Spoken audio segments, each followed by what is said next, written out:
The third claim that we want to emphasize is the claim of Jesus himself. I think it's really important that we recognize that what I'm about to tell you is true about all of us. That what matters most is what comes out of our own mouths about ourselves. That's what people identify with, and they say, well, you said this and you said that. Well, it's true about Jesus too, and it's important to listen to what he says about himself. So, for instance, Jesus' claim about himself is that he is the Son of Man. It is the phrase that he uses most about himself in Second Testament, New Testament teaching. It's used about 80 times in the New Testament, and most of those times, upwards of 70 plus times, it's used by Jesus of himself. So when Jesus is saying this, what does he mean? And why is this phrase so important? And is he trying to hide something, or is he trying to point back to something?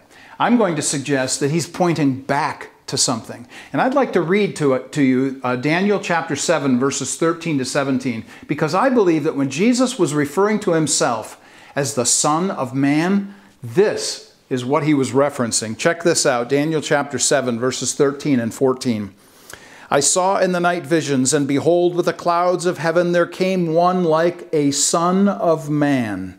And he came to the Ancient of Days, and was presented before him. And to him, this Son of Man, was given dominion and glory and a kingdom, that all peoples, nations, and languages should serve him. His dominion is an everlasting dominion, which shall not pass away, and his kingdom one that shall not be destroyed.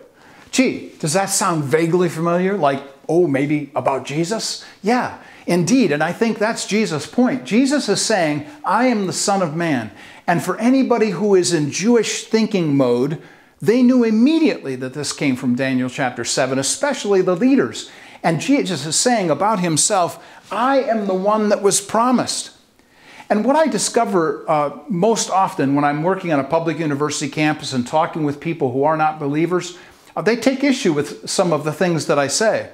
And I will often say something like this to them, please don't argue with me about these things. Take it up with Jesus, because he's the one who said it. I think it's true in most every instance as we see and study New Testament teaching.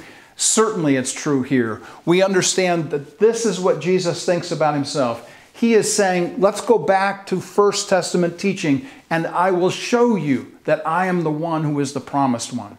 What is our belief, or how is our belief different from everybody else's? The third part about Jesus' claim, this is really powerful and important. What does Jesus say about himself?